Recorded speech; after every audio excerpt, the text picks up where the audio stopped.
And then by the mid 80s, you were at the height of your commercial success and you did Live Aid and all that sort of stuff. Do you think that, culturally speaking, that the perception of you as an 80s heartthrob kind of maybe overshadowed your musicality in some ways? Because, the tunes you were writing and composing, it was some very intricate pop music, wasn't it?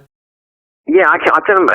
It was kind of frustrating. It was more sort of bewildering, really, because I wasn't that wasn't part of the gig that I was really prepared for or aware was going to happen. But you have to look at these things sort of philosophically and think, well, had people not thought of me like that, they might not have bought the records anyway. You don't know who's buying the records and you don't know why they're buying them. And you don't even think about it once you're having huge amounts of success, because success teaches you nothing. It's only a bit of failure comes along and you just start analysing stuff and trying to figure out why did that work and why didn't this work. And I think a huge part of it was that I was the right face in the right place at the right time. I have to admit that. Because I did kind of have two distinct kind of groups of people listening to the music. There were the sort of 13, 14-year-old girls, and there were a bunch of musos listening to it as well, and the sort of nothing in between. It was a really bizarre thing. I used to turn up at gigs and getting screamed at for sort of 2 hours, and then you were at the fact that right at the back of the hall, this sort of grown men looking rather sheepish with the musos that had turned up to see what was going on. Yeah, it was a weird time, but that was only. I'm not being very helpful, am I? Because I don't remember. Well, more to the point, I don't know how I write songs. That's the problem. Because I'm quite often asked to do these kind of. I know quite a few friends that teach at music colleges or whatever, and I'm being approached to do sort of the songwriting masterclass and stuff like that. And I always say no because I don't know how to write a song. I don't know what the process is sometimes, because it's always very different. I can't remember what I started with. You've also done some work with Elton John over the years. We know you played on Nikita. Yeah. And I think you wrote Old Friend from the Duets album. Yeah. Is Elton someone who's going to develop or change your song as he records it?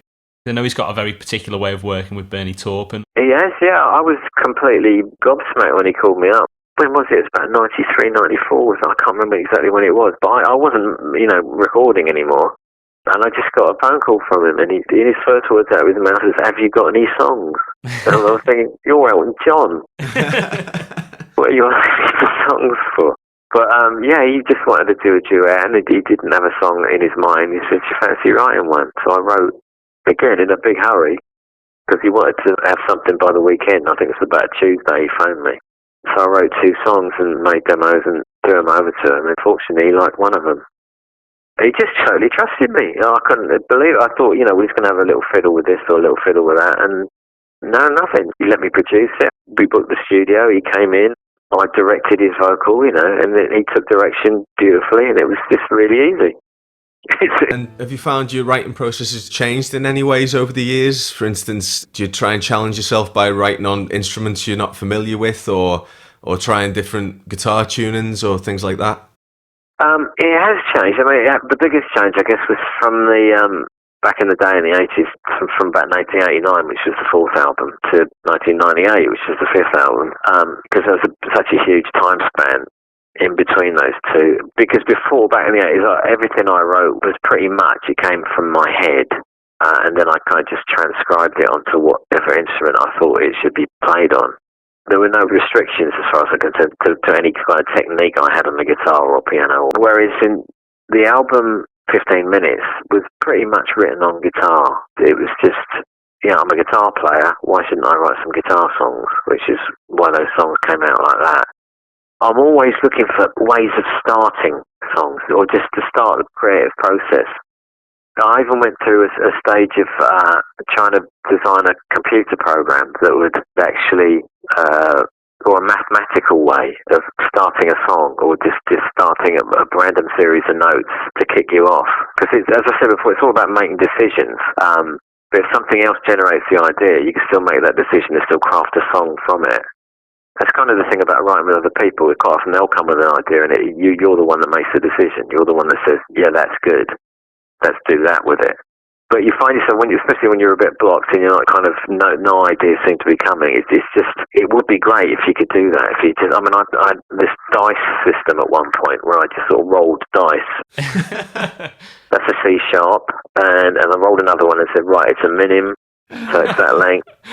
And rolled another one, this is the tempo, blah, blah, blah. And it kept going like that.